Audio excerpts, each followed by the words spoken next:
"Dance with me," Claire Whitmore said, holding out her hand to the stranger in black. "Before I do something this entire pack will remember." 3 seconds earlier, Grant Mercer had broken his promise in front of everyone. The moonfall ball glittered around them beneath crystal chandeliers, all silver gowns, polished shoes, and expensive smiles, while snow pressed against the tall windows of the Silver Pine Hotel. Claire had waited near the edge of the dance floor because Grant had sworn he would choose her tonight. Instead, he crossed the room, took Vanessa Cross by the hand, and led her into the first dance as if Claire were just another server standing near the wall. A few wolves laughed softly. Others looked away. That almost hurt more. Grant glanced back at her, waiting to see if she would cry. Claire refused to give him the satisfaction. She turned, found the only man in the ballroom who seemed completely unimpressed by the pack hierarchy, and walked straight toward him. He stood beneath the shadow of the balcony, tall and broad-shouldered, wearing a simple black suit with no rank pin, no family crest, and no visible pack mark. He watched her approach with calm gray eyes. Not amused, not surprised, just alert. "You don't know me," he said. His voice was low, controlled, the kind of voice that made nearby conversations fade without anyone understanding why. "That's the point," Claire replied. "I need someone in this room to regret underestimating me." His gaze shifted briefly toward Grant, then returned to her. "Then don't look at him again." He placed his hand in hers. The instant their skin touched, Claire's wolf surged awake. Heat flashed across her wrist. Her heartbeat stumbled. The music seemed to pull away, leaving only his scent, cedar, winter air, and something ancient enough to make every instinct inside her go still. "Mate." The word rose from her wolf with terrifying certainty. Claire nearly pulled back, but the stranger tightened his fingers just enough to steady her, not trap her. "Breathe," he said. "I am breathing." "Not very well." Before she could answer, he guided her onto the dance floor. The crowd parted without being asked. Even Alpha Malcolm stepped aside, his expression tightening as the stranger passed without bowing. Claire noticed. So did Grant. "Who are you?" she whispered as they moved into the waltz. "Rowan Hale." "That sounds made up." For the first time, the corner of his mouth lifted. "Most useful names are." He turned her beneath the chandelier, and whispers followed them across the floor. Claire should have been embarrassed. Instead, she felt seen. Not as an Omega waiting to be chosen. Not as the daughter of a disgraced healer. As a woman who had walked into the center of the room on her own. Then Rowan's expression changed. His attention fixed on Vanessa, whose hand rested on Grant's shoulder. "What?" Claire asked. Rowan leaned closer, his voice meant only for her. "Someone in this ballroom is wearing a false mate scent." Claire looked at Vanessa. Beneath the perfume and champagne, she finally smelled it too. Something bitter. Manufactured. Wrong. And woven through it was the same forbidden compound that had destroyed her mother's life. Claire missed half a step, and Rowan caught her before anyone else noticed. "You recognize it," he said. She kept her smile in place because half the ballroom was watching them. "I recognize trouble." "That was not my question." His hand rested lightly at the center of her back as they moved through the waltz, steady and careful, but the contact made the strange heat in her wrist pulse again. "Mate." Her wolf repeated the word like it had been waiting years to say it. Claire ignored it. She had trusted instinct before. Instinct had not protected her mother. Across the dance floor, Vanessa laughed at something Grant said, but the sound was too sharp, too rehearsed. Her perfume carried roses, orange peel, and underneath it all, the bitter metallic note Claire remembered from glass bottles hidden in the back room of her mother's clinic. "It is called binding ash," Claire whispered. Rowan's expression did not change, but his gaze sharpened. "What does it do?" "It confuses scent recognition. Makes attraction feel stronger. Makes loyalty feel natural when it is not." "Can it create a mate bond?" "No," Claire glanced toward Grant. "But it can make people believe what they already want to believe." Rowan guided her through a turn, smooth enough that Grant had no choice but to watch. Claire expected satisfaction. Instead, she felt tired. Grant was not looking at her like someone who had lost her. He was looking at Rowan like someone measuring a threat. "Your former suitor seems unhappy," Rowan said. "He was never my suitor. He promised you this dance." Claire looked up sharply. "How do you know that? You were standing beside the same doorway for 40 minutes. You kept checking the clock, and he kept avoiding your eyes." She hated how easily he had read the room. She hated more that he had noticed her at all. You watch everyone this closely? Only when I expect someone to lie. The song slowed. Around them, couples drew closer, but Rowan gave her space. That restraint unsettled her more than possessiveness would have. Most high-ranking wolves treated an Omega's boundaries like suggestions. Rowan moved as if hers were law. You are not from Silverpine, she said. No, you are not a security consultant either. His eyes held hers. I consult on security. That is not the same thing. No, it is not. Before Claire could press him, Alpha Malcolm appeared at the edge of the floor. He was broad, silver-haired, and smiling without warmth. Miss Whitmore, he said, Omega guests do not lead ceremonial dances. Claire felt the old pressure settle over the room. Rank. Obedience. Silence. Rowan stopped moving. He did not release her hand. She was invited onto the floor. Malcolm continued. She invited me, Rowan said. The Alpha's smile tightened. Then perhaps you do not understand our customs. Perhaps your customs are the problem. The entire ballroom went quiet. Grant took one step forward, but Vanessa caught his arm. Malcolm's wolf pushed into the air, a warning meant to make lesser-ranked wolves lower their eyes. Claire felt it like cold weight against her shoulders. Rowan did not bow. He did not even blink. Something powerful moved beneath his calm scent. Something older and heavier than any alpha presence Claire had ever felt. Malcolm sensed it too. His face changed. Just for a second. Fear. Then Rowan leaned closer to Claire, speaking softly enough that only she could hear. There are 3 exits behind you. 2 guards near the kitchen, and a man on the balcony who has been watching Vanessa's glass all night. Claire's pulse quickened. Why are you telling me this? Because the false scent is not the only lie in this room. The music ended, but Rowan kept hold of her hand as a waiter passed Vanessa a fresh drink. Claire smelled binding ash before the glass reached her lips. Claire moved before she had time to think. She slipped from Rowan's hand, crossed the last few feet of polished floor, and struck the tray with her elbow just as Vanessa lifted the glass. Champagne splashed across the white tablecloth. The room gasped as if Claire had shattered a sacred object. Vanessa stared at the ruined drink, then at Claire. What is wrong with you? Do not drink that, Claire said. Grant stepped between them, his face hard with embarrassment. You have already made enough of a scene tonight. Claire looked at him and felt something inside her settle. An hour ago, those words would have crushed her. Now they only confirmed what she should have understood long before the ball. Grant did not care whether she was right. He cared that she had stopped being quiet. Move, she said. His eyes widened. Excuse me. The glass was dosed. Vanessa gave a nervous laugh. Dosed with what? Claire hesitated. Naming binding ash in public would expose knowledge no ordinary Omega was supposed to have. It could bring questions about her mother, her childhood, and the talent she had spent years hiding. Rowan came to stand beside her. He did not speak for her. He only waited. The choice remained hers. Claire took a slow breath. A compound that interferes with scent recognition. Murmurs spread through the ballroom. Alpha Malcolm's expression turned sharp. That is a serious accusation. Then test the glass, Claire replied. There are independent healers in this hotel. You are a clinic assistant, Malcolm said. Not an investigator. Rowan's voice cut through the room. Her rank does not change what is in the drink. Malcolm turned toward him. And your opinion carries what authority, Mr. Hale? Enough to suggest you preserve the evidence. For the first time, the waiter holding the tray looked frightened. He stepped backward. Rowan noticed. Do not let him leave. 2 hotel guards moved toward the waiter, but the man dropped the tray and ran through the service doors. Grant started after him, then stopped when Malcolm barked his name. That hesitation told Claire more than any explanation could. Rowan placed one hand near Claire's elbow without touching her. Can you track the scent?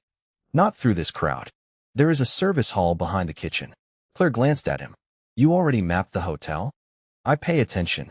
Tessa appeared beside them, gripping a folded bar towel. The waiter has been working private events for the Cross family all month, she whispered.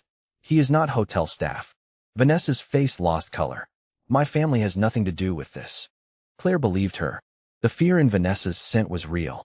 Whatever agreement she had made with Grant, she had not known someone was drugging her. We need to get her somewhere safe, Claire said. Malcolm stepped forward. No one leaves until I understand what is happening. Rowan looked at him, and the air changed. It was not aggression. It was command held behind a locked door. You will not keep her in a room where someone just tried to alter her mind. Malcolm's wolf recoiled before the man could hide it. Claire saw the reaction. So did Grant. Rowan turned to Vanessa. Go with the healer. Vanessa nodded without argument. As Tessa led her away, Claire caught a second scent beneath the spilled champagne. Faint, but unmistakable. Old paper. Cedar oil. Her mother's clinic. She followed it through the service doors with Rowan close behind. The hall was empty except for a silver card and a black leather folder lying open on the floor. Inside were photographs of missing Omega women from 6 different packs. Claire turned the final page and forgot how to breathe. Her mother's name had been printed across the top. Below it, in red ink, were 2 words, daughter unconfirmed. Claire read the words twice, hoping they would change. They did not. Daughter unconfirmed. Beneath the note was a photograph of her at 16, carrying boxes into the Silver Pine Clinic while her mother watched from the doorway. Someone had been following them years before Claire even knew there was danger. They knew about me, she whispered. Rowan took the folder from her, his jaw tightening as he turned through the pages. They suspected. That is not better. Footsteps sounded at the far end of the service hall. Fast. More than one person. Rowan closed the folder and guided Claire behind the silver cart, just as 3 men in dark coats came through the kitchen door. Their scents were wrong. Suppressed beneath chemical smoke, but still sharp with rogue aggression. Give us the file, the first man said. Rowan stepped in front of Claire. Leave. The man laughed. You are outnumbered. Rowan removed his suit jacket and handed it back to Claire without looking at her. No, he said calmly. You are confused. The rogues moved at once. Claire heard a crash, a grunt, the scrape of shoes across tile. Rowan fought with frightening control, blocking each attack without losing his balance or letting anyone reach her. He never struck harder than necessary. He simply ended every attempt. When the last rogue backed toward the exit, Rowan's voice changed. It dropped lower, carrying a force Claire felt in her bones. Kneel. The man hit the floor before he seemed to understand what he was doing. Silence filled the hall. Claire stared at Rowan. No ordinary alpha could command a rogue from another pack. No security consultant could make a wolf obey with one word. The kitchen doors burst open. Miles Bennett entered with 4 guards wearing black coats marked by a silver crown. Every one of them stopped when they saw Rowan. Then Miles lowered his head. Your Majesty. Claire's wolf went still. Rowan did not correct him. He did not need to. The guards moved with trained precision, securing the rogues and collecting the spilled documents. Claire remained frozen beside the cart, Rowan's jacket clutched in her hands. Rowan Hale did not exist. The stranger from the ballroom was Ronan Vale, ruler of the Western Pack Alliance, the Alpha King whose decisions shaped 12 territories from Montana to New Mexico. The man whose enemies had disappeared from politics overnight. The man every pack leader feared offending. The man her wolf had called mate. Ronan turned toward her, and for the first time that night, uncertainty crossed his face. Claire. She stepped back. Do not. I was going to tell you. When? After another dance? After I trusted you with my mother's name. My identity could have compromised the investigation. So you used mine instead? His expression hardened with regret, not anger. I did not know who you were when you approached me. But you knew before I did. Yes. The word landed harder because he did not soften it. Snow blew through the open loading door, cold air rushing between them. Miles began giving orders to the guards, but Claire barely heard him. Every quiet moment with Ronan now felt rearranged. The way Malcolm had backed down. The way the room had obeyed him. The way he had watched every exit because he had entered Silver Pine expecting enemies. Claire handed him his jacket. Their fingers brushed, and the mate bond flared again, warm and undeniable. She hated that her wolf still reached for him. Was any part of that dance real? She asked. Ronan looked at her as if the truth cost him something. All of it. His eyes dropped to the mark of heat still glowing faintly beneath her wrist. That is the problem. The heat beneath Claire's wrist faded, but the distance between them felt sharper than the cold rushing through the loading door. Ronan dismissed the guards with a glance, then waited until Miles had moved the captured rogues farther down the hall. You deserve an explanation, he said. Claire folded her arms. I deserve the truth before your people started calling you Majesty. My people were not supposed to reveal me tonight. That sounds like their mistake, not an apology. Ronan accepted the hit without flinching. You are right. The simple answer unsettled her. Powerful men usually defended themselves until everyone else grew too tired to argue. Ronan only reached into the folder and removed the photograph of her mother. I came to Silverpine because 5 Omega women disappeared after political bonding ceremonies. Every case involved the same scent compound. Every trail led back to someone with access to the Royal Council. Claire stared at the photograph. And you thought pretending to be Rowan Hale would help? Kings make people careful. Strangers make them careless. You made me careless. His eyes lifted to hers. I know. For 1 second, the title fell away. He looked less like the ruler of 12 packs and more like a man who had realized too late that control could not repair damage. Miles returned with a phone in his hand. The western road is blocked. 2 vehicles were found abandoned near the tree line, and the storm is getting worse. We should move Claire to the royal residence before council agents realize we have the records. Claire turned on him. I'm standing right here. Miles paused. Miss Whitmore, your safety is now a matter of royal security. My safety is my matter. Ronan's wolf pressed against the air at the word safety, fierce enough that Claire felt the mate bond tighten between them. His hands curled once at his sides. Then he forced them open. Miles, he said, give us the room. The advisor looked ready to object, but he bowed and left. Ronan placed the royal signet ring on the silver cart between them. If the council learns what you can do, they will not treat you as a witness. They will treat you as an asset. Claire's stomach turned. And how would you treat me? As someone under my protection? That is not an answer. His jaw tightened. As my mate. The words landed quietly, but Claire's wolf surged toward them. Ronan took 1 deliberate step back. The bond does not give me ownership of you. It does not give me permission to claim you, command you, or decide your future. Claire searched his face. Does the Royal Council agree? No. Then why should I walk into your fortress? Because the people hunting you already know your name. And because you want me close. Ronan did not lie. Yes. Outside, wind rattled the metal door. Claire looked at the ring, the folder, and the man who could order every wolf in Silverpine to obey. I will help your investigation, she said. I will go as a voluntary witness. I choose where I sleep, who questions me, and when I leave. No claim. No royal orders concerning my body or the bond. Ronan's wolf resisted so strongly that his scent darkened like an approaching storm. The man remained still. Agreed. Claire pulled a pen from the card and wrote the conditions across the back of a hotel invoice. Ronan signed beneath her name without changing a word. She pushed the paper toward him. I am helping your investigation. I am not accepting your claim. Ronan looked at her signature, then at the faint warmth returning beneath her wrist. I know, he said. Somewhere beneath his control, his wolf answered with a low, unhappy growl. The royal residence did not look like a castle. It rose from the Colorado mountains in dark stone and smoked glass, hidden beyond 12 miles of pine forest and a private road guarded by wolves in black uniforms. Claire watched it appear through the snow from the back seat of the armored vehicle. It looks welcoming, she said. Miles glanced at her through the mirror. It was designed to survive a siege. That explains the charm. Ronan sat beside her, silent since Silverpine. The mate bond remained a quiet pressure beneath Claire's wrist, strongest whenever the vehicle turned sharply and his attention moved to her. He never reached for her. She noticed that more than she wanted to. Inside, the residence was warmer than it looked, but barely. Gray walls, steel doors, long halls where every footstep echoed.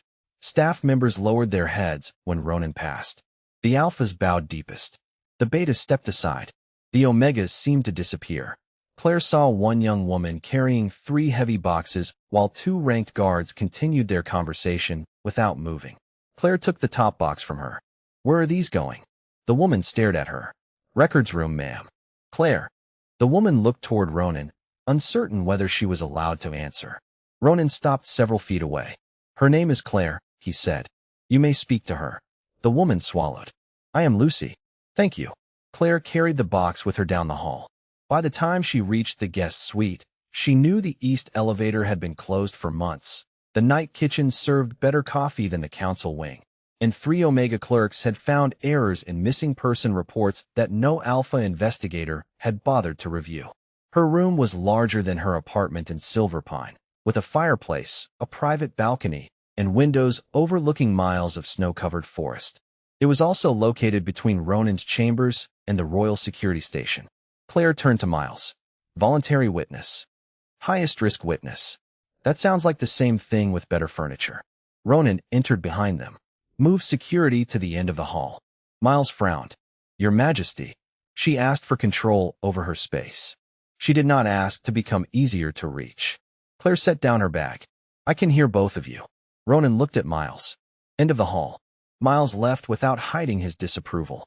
That evening, Claire attended an intelligence briefing. 4 Alpha leaders argued over supply routes and political alliances, while an Omega clerk named Rachel stood against the wall holding a tablet. Claire noticed Rachel trying twice to speak. Both times, Counselor Evelyn Cross continued over her. Rachel has something, Claire said. The room went still. Evelyn's smile was polite and cold. Staff members submit notes after the meeting. The missing women all passed through the same medical contractor, Rachel said quickly. The invoices were filed under winter emergency funding. Ronan leaned forward. Show me. Rachel handed him the tablet. The room changed. For the first time, Claire saw embarrassment cross the faces of men who had spent an hour ignoring the person with the answer. Near midnight, unable to sleep, Claire found the kitchen and brewed tea. Ronan appeared 10 minutes later without his jacket or royal pin. Do you inspect every room after midnight? She asked. Only the ones where the lights turn on. She handed him a mug. He took one sip, and the tension in his shoulders eased. You have not slept, Claire said. I sleep. That was not convincing. He looked into the steam. My wolf has been restless for years. And tonight? His gray eyes met hers. Tonight, it followed your scent here and sat down. Before Claire could answer, the kitchen door opened. Evelyn Cross stood there holding a sealed council order. Your Majesty, she said. The council requires you to publicly deny that Claire Whitmore is your mate. Claire looked from Evelyn to Ronan. That was fast. Evelyn placed the sealed order on the kitchen counter as if she were delivering a dinner invitation instead of a threat. The council is concerned about stability. Ronan did not touch the document. The council is concerned about control. Evelyn's smile never moved. An unranked Omega tied to the Alpha King could divide the alliance. Claire set down her mug. You mean someone like me might make people question who gets a voice? Evelyn turned to her with cool patience. You are a witness, Miss Whitmore. Nothing more.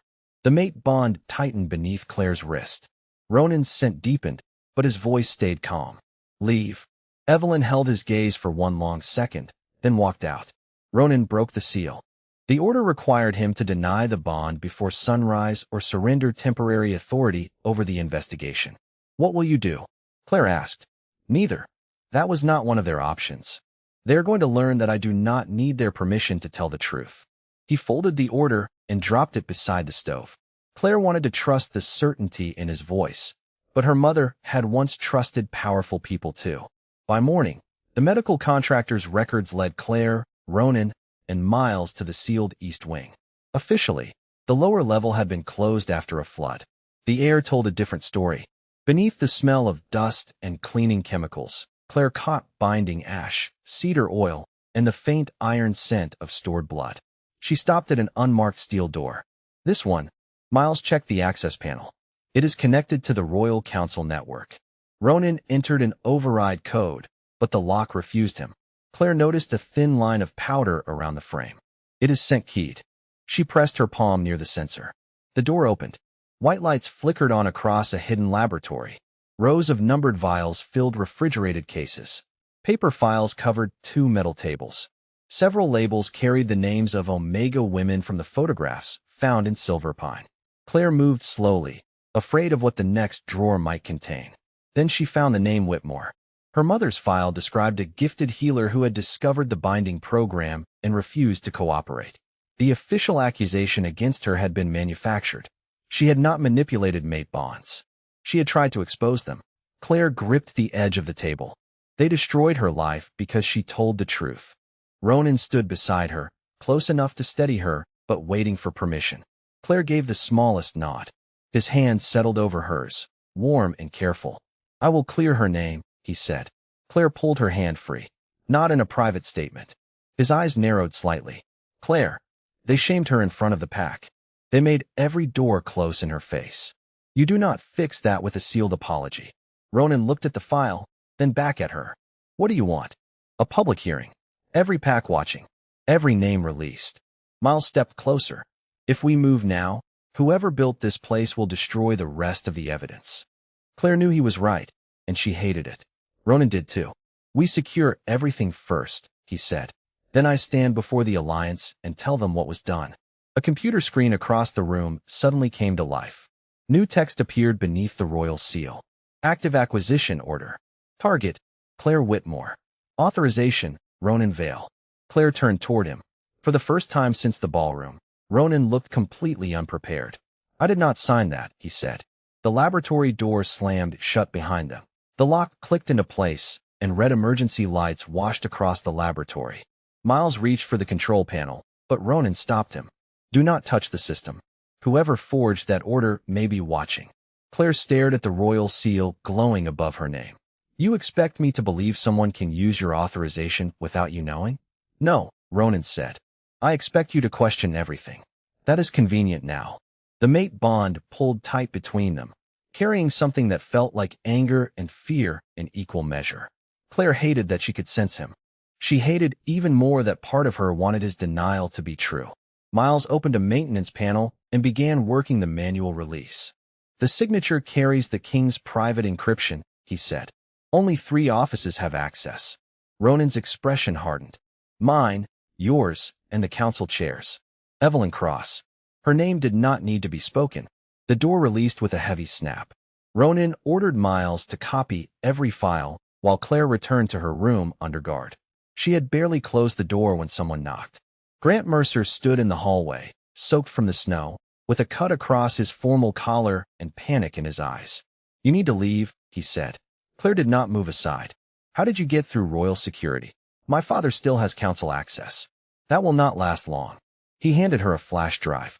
The order against you is real. Ronan says he did not sign it. He did not sign this one. Grant's voice dropped, but he knew about the program. Claire felt the floor shift beneath her. What are you talking about? When he took the throne 3 years ago, the council briefed him on scent research. He ordered an investigation, then buried it when 6 Alpha territories threatened to leave the Alliance. Claire shook her head. That does not mean he approved what happened to my mother. No, it means he decided stopping it was too politically expensive. Grant looked toward the security station. I was supposed to keep you distracted in Silver Pine. Vanessa and I were promised control of the pack if we supported the council's bonding plan. So your promise to me meant nothing. Shame crossed his face. It meant something, just not enough when power was offered. At least he did not ask for forgiveness. Claire took the flash drive and went straight to the throne room. Ronan stood alone before the dark windows, reading the copied files. She tossed the drive onto the long table between them. Tell me he is lying. Ronan looked at it, then at her. Silence answered first. I knew the council was experimenting with scent influence, he said. I did not know they were taking women or using blood. But you stopped the investigation. His jaw tightened. I delayed it. The Alliance was weeks from breaking apart. Pack leaders were moving armed patrols toward shared borders. I believed I could stabilize the throne, then remove the council quietly. And how many Omegas disappeared while you waited? Claire. How many? 5 that I can confirm. The honesty did not help. It made the betrayal sharper. Ronan stepped closer, but she raised one hand. He stopped immediately. I was trying to prevent a war, he said. You were protecting your crown. I was protecting millions of wolves from the consequences of a collapsed alliance. By deciding a few forgotten women were an acceptable price. Pain crossed his face, but Claire had no room left to comfort him. She removed the royal protection bracelet from her wrist and placed it beside the flash drive. The mate bond flared in protest. Ronan's wolf pushed against the room, desperate and furious, but the man did not command her to stay. You did not build the cage, Claire said. You just decided it was safer not to open it. She turned toward the door. Behind her, Ronan spoke with none of the power he used on kings and councils. Where will you go? Claire looked back once. Somewhere your crown cannot decide what my life is worth. The gates opened before Claire reached them. Ronan stood 20 feet behind her in the falling snow, every line of his body fighting the instinct to stop her. He could have ordered the guards to close the road. He could have declared her a protected royal witness and kept her inside by law. Instead, he said, the vehicle is ready. Claire turned. You are letting me leave? His face gave nothing away, but the mate bond carried the answer. Pain, restraint, fear. You told me where you stand, he said. I will not use the crown to move you. Tessa waited in the passenger seat of a black sport utility vehicle, bundled in a borrowed coat, and looking ready to argue with anyone who came near. Claire walked toward her, then paused beside Miles. Do not let the council erase those files. I will not. Miles lowered his voice. For what it is worth, he has not slept since you arrived. Claire looked back once. Ronan remained under the stone archway, bareheaded in the storm, watching without asking her to return. The road to Silverpine took nearly 3 hours. Snow covered the pines, and the radio carried reports that the Royal Council had called an emergency session. Tessa kept both hands on the wheel. You know Grant is not suddenly a good person because he handed you one flash drive. I know. And Ronan is not innocent because he told the truth after getting caught. I know that too. Tessa glanced at her. Then what do you know? Claire watched the mountains pass in silence. I know what they do next matters more than what they say now. Grant was waiting outside the Silverpine Clinic when they arrived. He looked exhausted, his expensive coat damp at the shoulders. My father knows you are back, he said. He is calling you a traitor. Claire unlocked the door. That word has become very popular. Inside, the clinic smelled of dried lavender, old wood, and the life her mother had been forced to leave behind. Grant followed her to the back room. The king will not protect you here. Claire faced him. You said he chose the throne. He did. Grant pulled a folded document from his pocket. At least, I thought he did. It was a royal filing address to the council. Ronan had surrendered his emergency veto over the investigation and requested a public hearing where his own decisions would be examined. By giving up the veto, he had also given the council a path to suspend him. Claire read the final line twice. The Alpha King would testify under oath before all 12 packs. Why would he do this? Grant asked. Claire folded the paper carefully. Because an apology without consequences is just another speech. Grant looked away. You always make people sound braver than they are. No, I wait to see what they are willing to lose. His scent shifted, sour with guilt. Claire noticed it immediately. What else are you hiding? Grant paced toward the window. Vanessa and I knew the bond was staged. I already know that. You do not know why.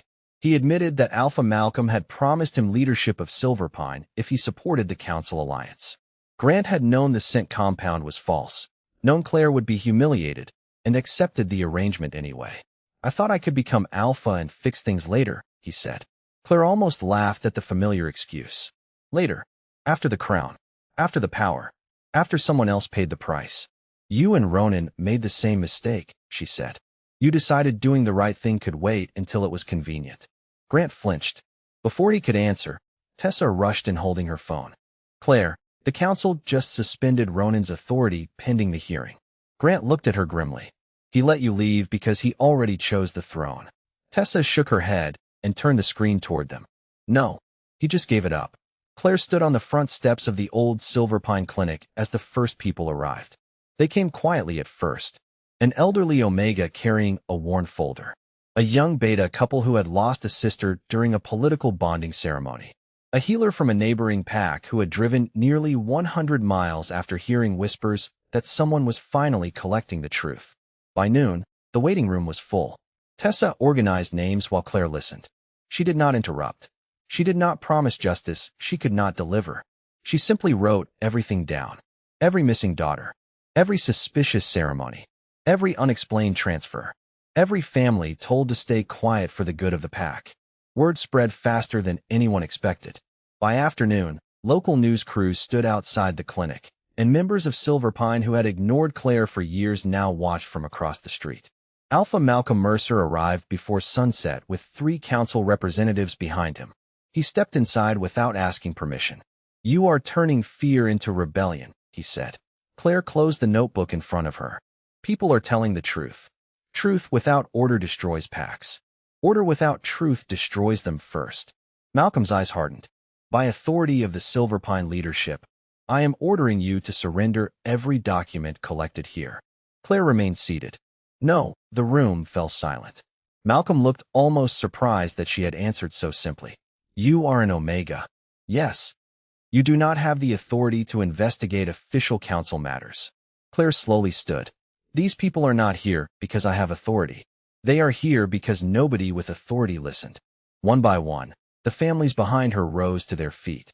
No one shouted. No one threatened anyone. They simply refused to leave. Malcolm glanced around the room and realized the silence was no longer working in his favor. Grant entered moments later carrying a thick leather ledger. His father frowned. "What are you doing?" Grant placed the book on Claire's desk. "Finishing something I should have done a long time ago." Malcolm's voice turned dangerously calm. "Pick that up." Grant shook his head. "It contains every payment made through the Silver Pine leadership to support council bonding operations. Every transfer. Every meeting. Every signature." Malcolm stared at his son as if he no longer recognized him. "You would destroy your own future?" Grant let out a tired breath. "I already did that myself." Claire opened the ledger. The records matched names from the laboratory beneath the royal residence. Dates, financial accounts, private meetings, everything connected. Tessa looked over Claire's shoulder. "This is enough to bring the entire program into public hearings." Malcolm stepped toward the desk, but several members of the pack quietly moved between him and Claire. None of them were ranked alphas. They were teachers, mechanics, nurses, store owners, and healers. Wolves who had spent years believing their voices did not matter. Malcolm looked around the room and realized rank alone was no longer enough to command obedience. Outside, the sound of helicopter blades rolled across the valley. Every face turned toward the windows. Black aircraft marked with the royal crest descended into the snowy field beyond the clinic. Tessa looked toward Claire with concern. "Do you think Ronan came back as the king?" Claire watched the lead helicopter touch the ground. "No," she said softly. "I think he came as a witness." The helicopters settled into the snow without a single siren or display of force. Their doors opened, and Ronan stepped out alone. He wore a dark wool coat instead of ceremonial robes, and the royal crown was nowhere to be seen. Behind him, the guards remained beside the aircraft rather than surrounding him. Claire understood the message immediately. He had not come to command Silverpine. He had come to answer for himself. The crowd outside the clinic parted in silence as Ronan walked toward the entrance. Alpha Malcolm folded his arms. "You arrive without authority." Ronan stopped a few feet away. "Correct. The council suspended your executive powers this morning." "They did." Malcolm smiled for the first time all day. "Then you have nothing left to offer these people." Ronan looked past him at the families gathered inside the clinic. "The truth." The room became so quiet that Claire could hear the old furnace running beneath the floor. Ronan stepped inside and faced everyone. 3 years ago, I was informed that the Royal Council had approved research involving sin influence. I believed the program could be dismantled through internal investigation. I was wrong. My delay allowed innocent people to suffer. That responsibility belongs to me. No one interrupted him. No one applauded either. Claire watched the faces around the room. Some looked angry. Others looked relieved simply because someone powerful had finally admitted failure without hiding behind excuses. Malcolm laughed under his breath. "A speech changes nothing." "No," Ronan replied. "Evidence does." Miles entered carrying sealed cases filled with copied files from the hidden laboratory. Rachel followed with financial records, transportation logs, and medical reports recovered from the East Wing. The documents covered nearly every table inside the clinic. Tessa quietly helped organize them while reporters filmed from the doorway. Evelyn Cross appeared moments later with several council officials at her side. She surveyed the room without visible concern. "This gathering has become unlawful," she announced. "The evidence presented here has not been verified by the council." Claire stepped forward. "The council is the subject of the investigation." Evelyn turned toward her. "Miss Whitmore, you continue to mistake attention for authority." "No," Claire answered. "I finally understand the difference." Evelyn nodded to one of her assistants. Within seconds, the ventilation system hummed to life. A faint, unfamiliar scent drifted through the clinic. Claire recognized it immediately. Binding ash. Only weaker than before. Designed to stir confusion rather than complete manipulation. Around the room, several alpha wolves shifted uneasily. Conversations grew louder. Tempers rose. Malcolm pointed toward Claire. "She is influencing everyone." The accusation spread through the crowd almost as quickly as the scent itself. Claire felt panic tighten in her chest. This was exactly how her mother had been framed. Ronan closed his eyes for one brief moment as his own wolf reacted to the chemical in the air. When he opened them again, he did not move toward Claire. He remained where he stood, refusing to give anyone the chance to claim he had been controlled by the mate bond. Instead, he spoke clearly enough for every person in the room to hear. No one will accuse Claire Whitmore of crimes committed by this council. Evelyn's expression remained calm, but Noah Cross, standing behind her, looked shaken. His eyes moved from the ventilation vents to the laboratory reports spread across the tables. Slowly, he reached into his briefcase and removed a secure data drive. "There is something you all need to see," he said. Every head in the clinic turned toward him. Noah placed the secure drive on the nearest table and looked directly at Evelyn. "The original program files are on this." Her expression barely changed. "You are confused." "No," he said. "I was confused when I believed you were protecting the Alliance." Miles connected the drive to Rachel's laptop. A list of names filled the screen, followed by payment records, private council orders, and sent formulas signed under Evelyn's authorization. The room fell silent. Noah explained that he had spent months copying the data after discovering that several missing Omega women had been listed as voluntary research participants. None of them had signed the forms attached to their names. Evelyn turned toward the cameras outside the clinic. "These files can be fabricated." Claire stepped beside the screen. "Then explain why my mother's blood sample was stored in a royal laboratory after she was publicly accused of manipulating bonds." Evelyn's gaze sharpened. "Your mother endangered pack stability. She exposed you." Claire's voice remained steady, though her hands were cold. "You destroyed her reputation because she refused to let you decide who Omegas were allowed to love." Grant moved forward and placed his father's ledger beside Noah's drive. "Silverpine leadership funded the program." Alpha Malcolm stared at him. "Think carefully." "I finally am." Grant faced the reporters. "I knew my bond with Vanessa was false. I accepted it because I was promised leadership. Claire trusted me, and I used that trust to protect my future." His voice broke slightly, but he did not look away. "I am surrendering my claim as heir." Malcolm stepped back as if the words had stripped something from him. Evelyn lifted one hand toward the council guards. "Remove Claire Whitmore from this room." Ronan moved first, placing himself between Claire and the guards. Every wolf inside the clinic felt his presence rise, powerful even without the crown. Claire touched his arm. "Ronan." He turned toward her immediately. The room waited for him to claim authority, to command everyone into submission, to prove Evelyn's argument that the mate bond had made him reckless. Instead, he lowered his voice. "Do you want me beside you?" Claire looked at the man who had once believed protection meant making choices for others. Now he was asking, in front of every pack, with everything at stake. "Yes," she said. "Beside me, not in front of me." Ronan stepped to her side. The gesture was small, but the entire balance of the room changed. Claire addressed the cameras. "The files will be released to independent healers, pack courts, and every family named in these records. No council official will control the investigation." Rachel began transmitting copies before Evelyn could object. One by one, phones across the room lit up as the evidence reached all 12 packs. Outside, the crowd grew louder, not with panic, but with recognition. People were finally seeing what had been hidden from them. Evelyn looked toward the guards again, but none moved. Noah removed his council pin and placed it on the table. Miles followed by setting down the royal seal, making it clear that no secret order would stop the release. Ronan reached for Claire's hand, then paused. She closed the distance herself. The instant their fingers met, warmth swept across both their wrists. Two matching marks appeared, not dark brands of ownership, but soft silver lines glowing with the same light. The room watched in silence. Claire understood then that the bond had never been asking who belonged to whom. It had been waiting for both of them to choose. Evelyn's face finally lost its calm. "You have no idea what happens when the throne weakens." Ronan looked at Claire, then at the people standing behind her. "The throne is not weakening," he said. "It is learning where power was supposed to come from." 1 year later, snow fell over Silverpine again, softer this time, gathering along the windows of the old hotel where the Moonfall Ball had begun everything. The ballroom looked almost the same, but the people inside had changed.